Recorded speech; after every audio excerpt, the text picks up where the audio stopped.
우리 제가 지난 목요일에 설교 제목을 줬는데 목요일 이후에 설교의 내용이 좀 바뀌었어요. 그래서 세겜의 영성이 아니라 제목이 원래 바뀌어서 선택의 영성이라는 제목으로 바뀌었는데 청년에만 안 바뀌었군요. 그렇게 하시면 됩니다. 그래서 왜 갑자기 세겜의 영성인데 세겜 얘기는 안 나오나, 또 이런 분들이 있어서 미리 말씀드려요. 오늘 제목이 뭐라고요? 예. 여러분, 우리가 중국 식당에 가면 언제나 하는 고민이 있죠. 뭐죠? 중국 식당에 가면 누구나 하는 고민. 짬뽕을 먹을 것인가? 짜장면을 먹을 것인가? 여러분은 뭘 좋아하세요? 참고로 저하고 제 아내하고 둘이 식사를 하러 가면, 그러면 저는 짜장면이고 제 아내는 주로 짬뽕을 좋아합니다. 근데 한참 먹다가 중간쯤 되면요, 그러면 우리 눈이 자연히 상대방의 그릇으로 가죠. 그러면 제가 짜장면을 먹다가요, 갑자기 짬뽕의 국물이 너무 맛있어 보이는 거예요. 그럼 저만 그럴까요? 제 아내도 마찬가지예요. 제 아내도 짬뽕을 먹다가 제 짜장면이 보고 굉장히 먹고 싶어 하는 것 같아요. 그럼 어떻게 할까요? 눈빛을 교환하고 싹 바꿔요. 짬뽕을 먹을 것인가, 짜장을 먹을 것인가. 어느 날부턴가 그래서 아주 이상한 메뉴가 하나 등장했죠. 그게 뭐죠? 잘 알죠. 짬짜면이에요. 그릇을 반으로 갈라서 이쪽엔 짜장면, 이쪽엔 짬뽕. 굉장히 좋은 아이디어다 생각했는데 결국 망했어요. 짬짜면은 별로 그렇게 인기를 끌지 못했습니다. 처음에만 그랬지. 그 이유가 뭘까? 저도 짬짜면을 먹어본 기억이 있는데요, 근데 그걸 먹으면서 맛있다라는 기억이 없었어요. 왜 그럴까? 왜 짬짜면에 실패했을까? 생각해 보니까 어느 분이 어느 날 이런 글을 썼어요. 짬짜면의 심리학이라는 글을 썼는데, 거기에 뭐라고 썼는가 하면요, 짜장면이 가장 맛있을 때는 짬뽕을 먹으면서 짜장면을 그리워할 때다. 그렇죠? 그러면 짬뽕이 가장 맛있을 때는 언제일까요? 짜장면을 먹으면서 짬뽕이 먹고 싶을 때.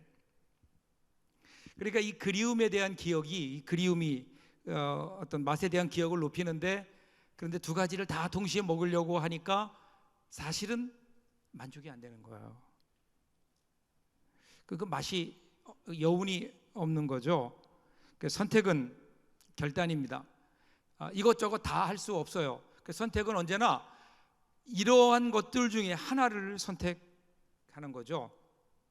프로스트라고 하는 유명한 시인이 가지 않은 길이라는 시에서 이렇게 얘기합니다.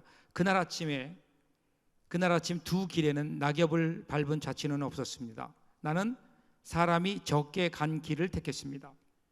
훗날 그것 때문에 모든 것이 달라졌다고 이야기할 것입니다. 누구나 한 번은 이런 생각하지 않을까요? 과거에 내가 오늘 이 선택이 아니라 다른 선택을 했더라면, 오늘 내가 걷고 있는 이 길이 아니라 다른 길을 선택했더라면 오늘 내 인생은 어떻게 되었을까? 그런 생각들을 해보죠. 그럼에도 불구하고요, 어떤 선택도 후회와 미련에서 자유로울 수 없습니다. 두 가지 길을 다 갈 수 없어요. 그러기에 우리는 어떤 선택을 해도 후회하기 마련이고, 그리고 우리가 이것을 후회하지 않고 이것을 극복하고 그 길을 향해 나아가는 것이 성공인 거죠.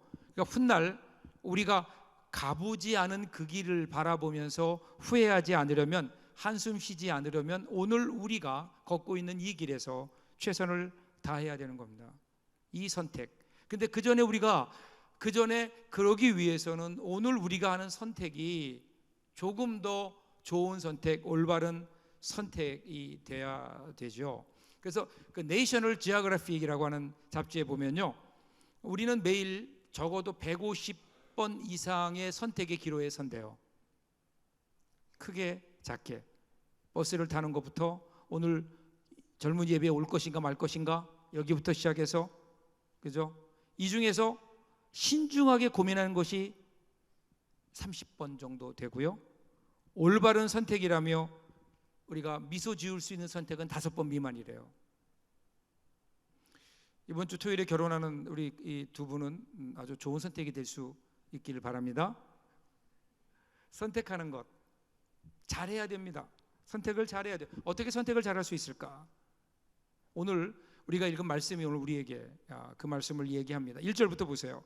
여호수아가 이스라엘 모든 지파를 세겜에 모으고 이스라엘 장로들과 그들의 수령들과 재판장들과 관리들을 부르매 그들이 하나님 앞에 나와 선지라. 여호수아가 이제 나이가 많이 들었어요. 나이가 많이 들어서 이제는 죽음을 눈앞에 뒀는데 보니까 이제 가나안 땅에 들어와 살고 있는 이스라엘 백성들의 모습을 보니까 신앙이 변질되기 시작한 거예요. 신앙에 문제가 있음을 직감하는 겁니다. 자, 이스라엘 백성들이 이제 우리 여호수아를 계속 읽어왔는데요. 여호수아를 보면 이제 가나안 땅에 들어왔죠. 지금 가나안 땅에 들어와서 가나안 땅에 들어와서 점령한 지 거의 10년의 세월이 흘러갑니다. 10년의 세월이 흘러가면서 이스라엘 백성들이 어떻게 변해가는가?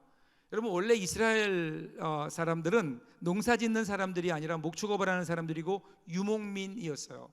그런데 이들이 가나안 땅에 들어왔다고 하는 것은 가나안 땅은요 농사 짓는 곳이고 정착 문화인 겁니다. 이제는 한 곳에 머무르면서 농사를 지으며 사는 정착 문화인 거예요. 그리고 그들은 그러한 정착 문화 속에서 바알이라고 하는 농사의 신, 풍요의 신을 그들은 섬기고 있었어요. 자, 그런데 이제 이스라엘 백성들이 들어왔거든요. 자, 들어와서 땅이 생겼네요. 그럼 뭐 해야 돼요? 농사를 지어야 되죠. 정착 문화로 들어와야 되는데 농사를 한 번도 짓지 않던 이스라엘 백성들이 농사를 짓는다고 하는 것은 쉬운 일이 아닙니다. 그러니까 어떻게 될까요? 미리 그곳에 농사를 짓고 있었던 가나안 사람들에게 도움을 얻어야 되고 그들의 경험을 받아들여야 되고 그들의 문화를 수용해야 되는 거예요. 그런데 그들의 문화를 수용하면서 바알에 대한 신앙도 같이 들어오게 되는 겁니다. 여러분, 이 바알 신앙이요 굉장히 매혹적인 거예요. 왜 그런가 하면 바알의 비위만 잘 맞추면 그러면 풍년이 된다는 거예요. 그러면 잘 살 수 있다는 거예요. 그런데 이 여호와 신앙은 그게 아니거든요. 하나님 비위 맞추는 게 아니에요. 하나님의 비위를 잘 맞추면 하나님이 축복해 주시는 게 아니라 이 여호와 신앙은 근본적으로 하나님과 이스라엘 백성들 간의 교제예요. 서로 같이 함께 더불어 살아가는 거예요. 쉽지 않은 거예요. 그냥 내 욕심대로 원하는 대로 내가 원하는 대로 내가 원하는 것을 들어주는 알라딘에 나오는 지니 같은 그런 신이면 좋겠는데 그것이 아니라 우리와 함께하며 그 하나님의 뜻이 우리의 뜻이 되도록 그렇게 우리를 인도하시는 분이 하나님이시라니까 어렵죠. 신앙이 어려운 거예요. 그래서 이스라엘 백성들은 점차 하나님으로부터 마음이 떠나서 바알에게 마음이 가게 된 거예요. 자, 이런 상황입니다. 이런 상황. 그래서 지금 여호수아는 이러한 이스라엘 사람들의 마음을, 백성들의 마음을 새롭게 해야 될 필요가 있겠다. 신앙을 새롭게 될 필요가 있겠다. 그래서 그들을 모은 겁니다. 그리고 2절부터 13절까지 나오는 내용은 우리가 읽지 않았지만 그 내용은 뭐냐면요. 내용은 지금까지 하나님께서 인도하셨다라는 거예요. 아브라함을 불러내시고 그리고 그 아브라함의 후손들을 이집트에 들어가게 하셔서 이집트에서 그곳에서 400년을 지내면서 큰 민족을 이루어서 불러내신 분이 하나님이시다. 그분이 바로 지금 가나안 땅에 들어오게 하신 그분이 바로 하나님이시다. 그리고 이 가나안 땅을 주신 분도 하나님이시다. 이렇게 고백하고 있는 겁니다. 12절 보세요. 12절 보면 내가 왕벌을 너희 앞에 보내요 그 아모리 족속의 두 왕을 너희 앞에서 쫓아내게 하였나니 너희의 칼이나 너희의 활로서 이같이 한 것이 아니며. 이스라엘 백성들이 이겼는데 어떻게 이겼는가? 그러면 자기들이 힘으로 이긴 게 아니라는 거예요. 왕벌이 뭘까요? 우리 말하면 말벌, 땅벌 이런 거거든요. 한번 쏘이면 굉장히 아프고 심지어는 목숨까지 이룰 수 있는 치명적인 독을 가진 그러한 벌들인 거예요. 그런 벌들을 보내셔서 하나님께서 아모리 사람들, 아모리 족속의 두 왕을 내어 쫓았다. 이게 무슨 얘기일까요? 이스라엘 백성들이 한 게 아니라는 거예요. 하나님이 보내신 왕벌들이 하찮아 보이는 곤충들이 들어가서 그들이 아모리 족속을 쫓아내었다. 이스라엘 백성들이 한 것이 아니다. 그런 의미입니다. 그러니까 지금까지 인도해 주신 분이 하나님이시다. 13절 보세요. 너희가 수고하지 아니한 땅과 너희가 건설하지 아니한 성읍들을 너희에게 주었더니 너희가 그 가운데 거주하며 너희가 또 너희가 심지 아니한 포도원과 감람원의 열매를 먹는다 하셨느니라. 그들이 지금 누리고 있는 가나안 땅에 누리고 있는 성읍들, 집, 그 다음에 포도원, 그 다음에 그 감람원, 감람 열매는 올리브 열매거든요. 이 모든 것들이 너희가 심은 게 아니라는 거예요. 이미 과거에 누가 심어놓은 거를 너희가 먹게 되는 거다. 이 모든 것을 주신 분이 하나님이시다. 그러니까 너희는 아무것도 한 것이 없다는 거예요. 지금까지 너희를 이곳으로 인도해 주신 분이 하나님, 보호해 주신 분이 하나님. 그래서 여러분 2절부터 13절까지를 보면은요, 내가라는 말이 14번이나 나와요. 이 내가가 누구죠? 하나님이시는 거예요. 지금 여호수아가 고백하는 인생이 그래요.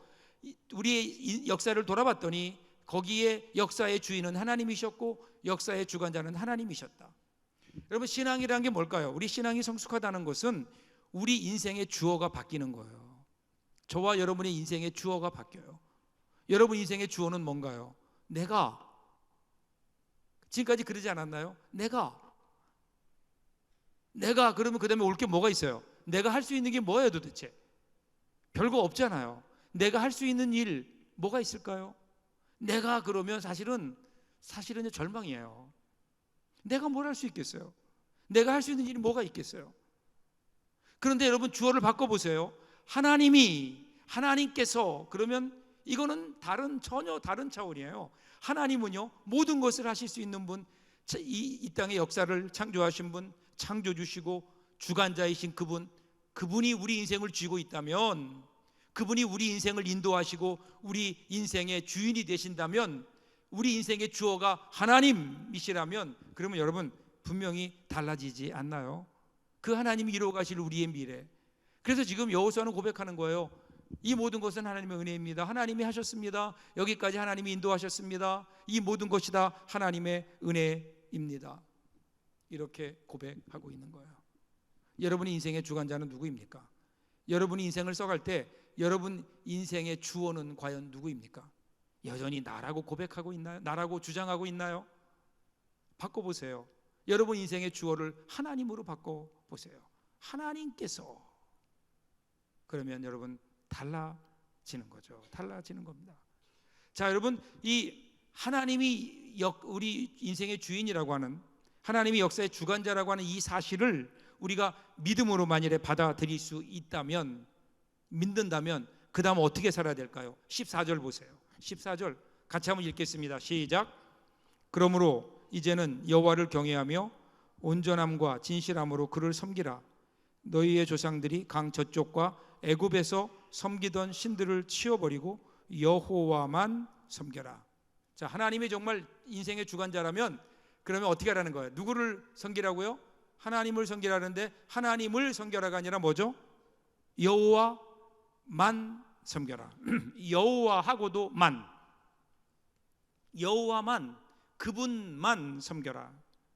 여러분, 이게 히브리어로는요 아주 독특한 단어인데요, 아카 이런 말이, 아카. 여호와만, 야훼 아카, 여호와만, 하나님만. 왜 이렇게 하나님만을 강조할까요? 이스라엘 사람들이요 하나님을 섬기는데 하나님도 섬겨요. 하나님만 섬기는 게 아니에요. 다르죠? 하나님도 섬겨요. 바알도 섬기다가 하나님도 섬겨요. 농사 질 때는 바알을 섬기고 성전에 나와서는 하나님을 섬겨요. 오늘 우리는 어떨까요? 우리도 그렇지 않나요? 교회 나와서는 하나님만 섬기는 것 같은데, 여러분 학교에 가면 어때요? 여러분 직장에 가면 어때요? 여러분 가정으로 돌아가면 여전히 하나님만 섬기고 있는가? 어쩌면 오늘 우리도 이스라엘 사람들처럼 양다리 걸치고 있는 것은 아닌가? 한 집사님이요 꿈을 꿨대요. 꿈 얘기를 하는데, 꿈을 꿨는데 꿈에 그만 낭떠러지에서 떨어지는 꿈을 꿨대요. 아직도 젊은 사람이었는지, 보통 한참 잘할 때 이런 꿈 꾸죠. 떨어지는데 절벽에 떨어지다가 그래도 다행히 그 절벽 중간에 있는 나뭇가지를 잡았대요. 나뭇가지를 잡고 야 이제 겨우 살았구나 그랬는데, 생각해 보세요. 올라갈 수도 없고 그냥 매달려 있는 거예요. 얼마나 오래 매달려 있을까요? 힘이 빠지니까. 여러분 같으면 그때 어떻게 할래요? 뭘 할래요? 남의 일이라고 이렇게 무관심하지 말고 입장을 바꿔서 여러분이만 절벽에 매달려 있다? 그럼 뭐 할래요? 기도밖에 할 게 없죠. 뭐 하겠어요? 하나님 살려주세요. 하나님 도와주세요. 하나님 도와주세요. 그랬더니 그 위에서 소리가 들리더래요. 누군데 나를 부르냐? 그러더래요. 그 누구세요? 그랬더니 난 네가 부르는 하나님이다. 아, 그러군요. 하나님 반갑습니다. 하나님 저 좀 살려주세요. 제 상황을 보세요. 저 금방 떨어져 죽을 것 같습니다. 하나님 살려주세요. 하나님 보니까 안 됐거든요. 그래, 그러면 내가 살려줄 테니까 네가 잡고 있는 그 손을 놔라. 그러니까 이 손을 놓으라 그러니 이 손을 놓으면 어떻게 돼요? 떨어져 죽을 것 같거든요. 그러니까 어떻게 해요? 하나님 그거 말고 다른 방법은 없을까요? 야, 네가 손을 놓아야 내가 너를 살려주지. 여러분, 이 사람이요 나뭇가지를 붙들고 절벽에서 하나님과 나뭇가지를 번갈아 보다가 결심한 듯 마음에 결심을 하고 위를 향해서 이렇게 외쳤다 그래요. 거기 위에 하나님 말고 다른 분 안 계세요? 그 위에 하나님 말고 다른 분 안 계세요? 여러분, 오늘 우리가 혹시 이런 식으로 우리가 인생을 살아가고 있는 것은 아닌가? 하나님 말고 다른 분, 하나님 말고 누구든 나의 이 상황으로부터 나를 구원해 줄 분, 줄 사람이 없는가? 여러분, 미신과 신앙의 차이가 뭐예요? 미신은요, 내게 있는 것, 재물이나 열심이나 무엇을 가지고 그 무엇이든 간에 나의 소유로 하나님 신을 달래고 어르는 거예요. 그래서 내가 원하는 것을 얻어내는 거예요. 그게 미신이에요. 그렇죠? 여러분 가보세요. 미신이라는 게 뭐예요? 저물쳐도 그렇고 무당한테 가도 그렇고 모든 것이 다 가서 내가 원하는 것을 얻으면 되는 거예요. 그 신이 누구인지는 관심도 없어요. 그런데 신앙은 달라요. 신앙은 분명히 대상이 있어요. 하나님이 계세요. 그 하나님이 인생의 주관자이신 거예요. 하나님이 그 뜻을 가지고 계신 거예요. 신앙은 그 하나님의 뜻이 무엇인가를 알아서 그 뜻대로 살아가는 것, 하나님의 뜻을 따라 살아가는 것, 하나님과 교제하며 그 하나님과 함께 동행하는 것, 여러분 이것이 신앙이에요. 그러니까 신앙은 하나님과의 관계에서 내가 변화되는 거예요. 내가 하나님의 사람이 되어가는 거예요. 내가 더 하나님의 사람으로 성숙해 가는 거예요. 오늘 우리가 교회에 나와 있지만 여전히 혹시 우리는 우상을 섬기는 미신과 같은 신앙을 가지고 있는 것은 아닌가? 하나님만 섬기는 거예요. 하나님만 섬긴다는 게 무슨 의미일까요? 여러분이 이제 이 교회를 떠나가면 여러분의 직장과 또 여러분의 가정과 또 여러분의 삶의 현장으로 돌아가게 돼요. 돌아가서 살 때도 마찬가지예요. 그냥 모든 것 가지 말고 교회만 나와 있어라, 이것이 하나님만 섬기는 게 아니에요. 여러분의 삶의 현장 속에서 결정할 때 과연 하나님의 뜻이 어디 있는지, 하나님께서 원하시는 것은 정말 무엇인지, 하나님이 기뻐하시는 일은 무엇인지를 묻는 거죠. 매 순간 하나님의 뜻을 따라 선택하고 결단하며 살아가는 것, 이것이 뭐예요? 하나님만 섬기는 일인 거예요. 하나님만 섬기며 살 수 있다면 얼마나 좋을까요? 그리고 15절 보세요. 만일 여호와를 섬기는 것이 너희에게 좋지 않게 보이거든 너희 조상들이 강 저쪽에서 섬기던 신들이든지 또는 너희가 거주하는 땅에 있는 아모리 족속의 신들이든지 너희가 섬길 자를 오늘 택하라. 오직 나와 내 집은 여호와를 섬기겠노라. 이 여호수아가 오늘 선택을 얘기하면서 두 가지를 얘기해요. 하나는 오늘인 거예요. 오늘. 다른 날이 아니에요. 내일이 아니에요. 다음번이 아니에요. 오늘인 거예요. 오늘 우리가 선택하지 않으면 그 기회가 다시 오지 않아요. 다음번에 아니에요. 오늘 하나님께서 우리에게 말씀하시면 그 말씀에 오늘 순종하는 거예요. 선택할 때에 선택하지 않으면 그 기회가 다시 온다는 보장이 없어요. 그래서 결단하지 않은 무기력한 선이 악을 조장합니다.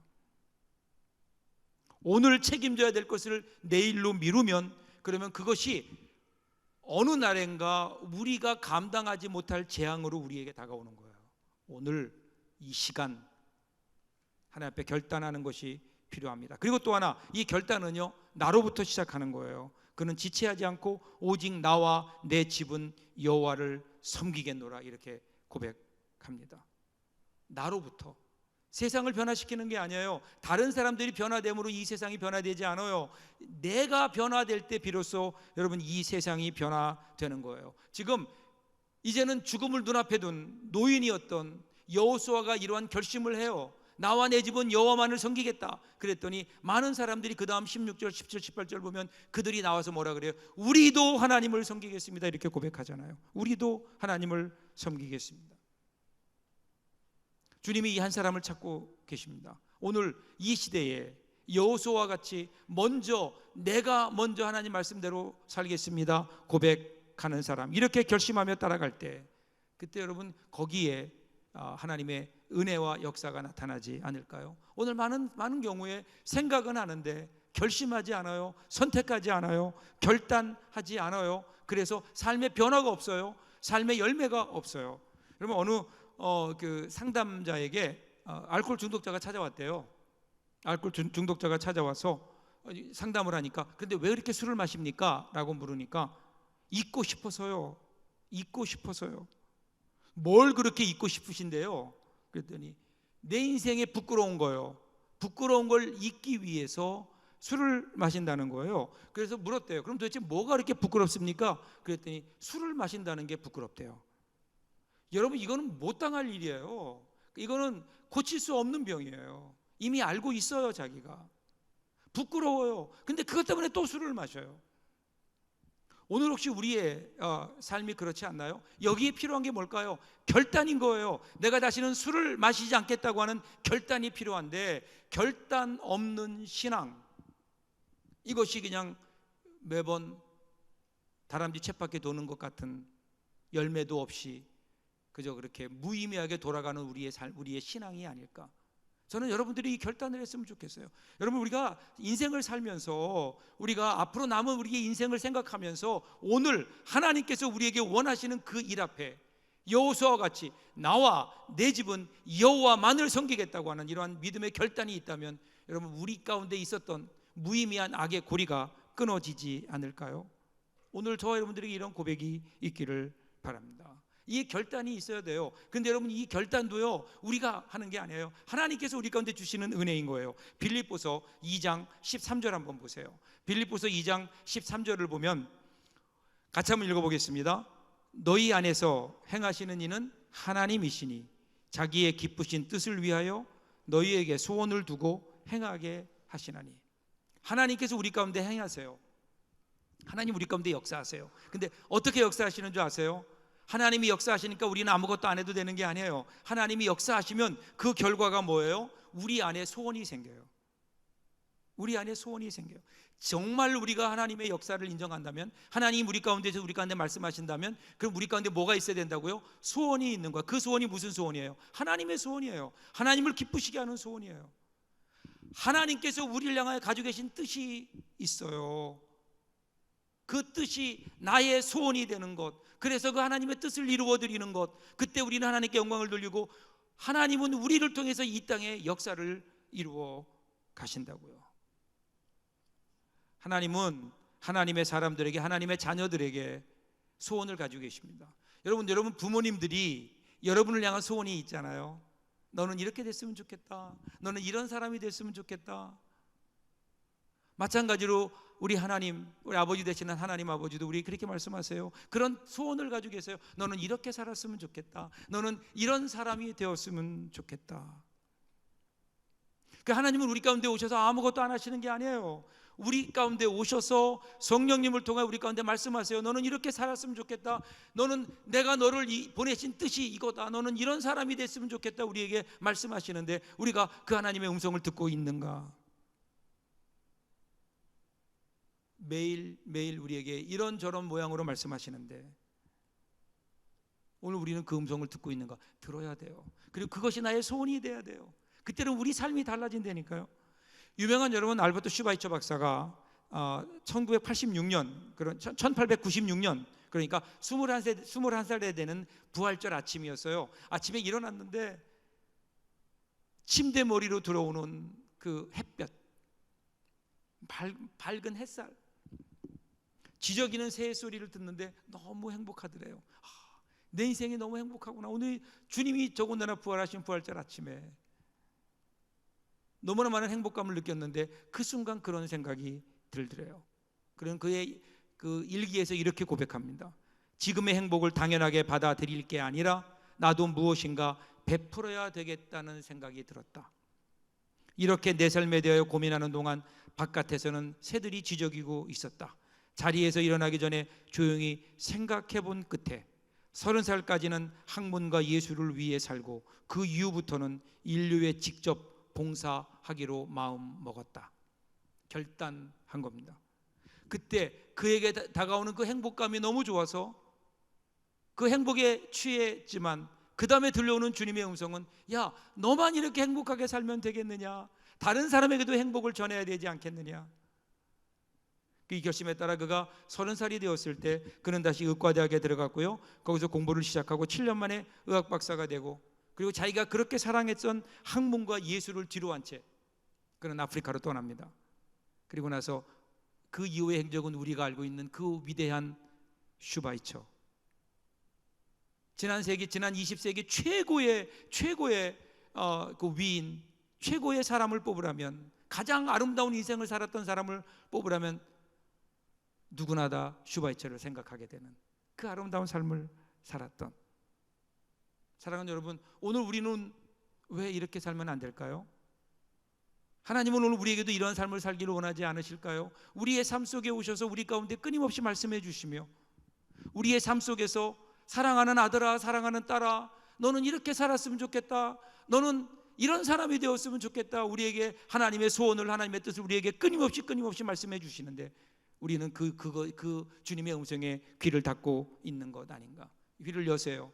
오늘입니다. 오늘 주님의 그 초청 앞에 우리가 결단한다면, 지금까지 내 욕심으로 살았지만, 지금까지 내 계산으로 살았지만, 지금까지 나만을 위해서 살았지만, 이제 하나님, 오늘 주님의 음성을 듣고 이제 남은 나의 삶은 하나님의 영광을 위해서, 하나님을 기쁘시게 하기 위해서, 하나님이 나의 소원이 하나님의 소원이 되는 하나님 귀한 삶을 살기를 원합니다. 여러분, 그럴 때 뭔가 우리 인생이 좀 달라지지 않을까요? 거기에 우리 인생에 새로운 장이 열려지지 않을까요? 지금보다 훨씬 더 행복한 삶을, 가치 있는 삶을 살 수 있지 않을까요? 오늘 그 주님의 음성에 귀를 기울이는, 그리고 그렇게 주 앞에 결단하는 저와 여러분 될 수 있기를 주님의 이름으로 축복합니다. 기도하겠습니다.